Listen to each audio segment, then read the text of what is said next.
ये सखी बड़ी ठंडा लगता हो, ऊपर से भूखो लागल बा। अरे हमरो लगता हो। अरे कुछ उपाय बा? चलो तो औजे देखल जाई, घाट के किनारा कुछ मिलत होई हो। हाँ चल चल चल।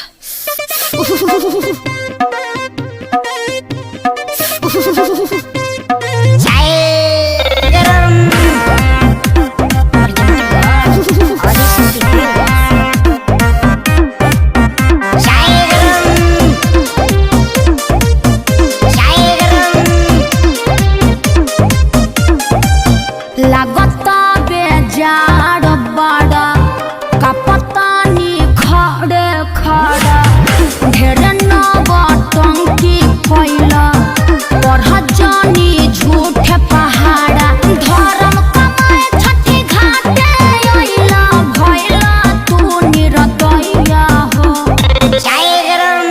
अरे पहिले पिहे तिवैया तबे मिली तोहके चैया हो।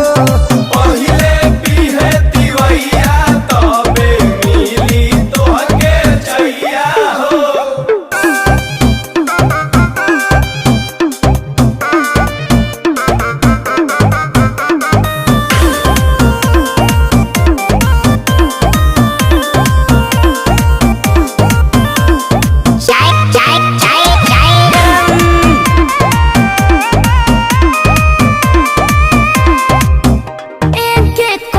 चाय खातिर करेला बवाल तू झूठा ही लगैले बाड़ा घाटे असटाल। अरे बरती से बढ़ गया जनैखे केहू दूजा चाहतारू पहिले कहिला बेटा पूजा।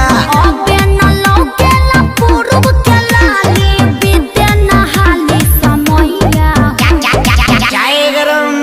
अरे पहिले पिहे तिवैया तबे मिली तोहके चैया हो। पहिले पिहे तिवैया तबे मिली तोहके चैया हो।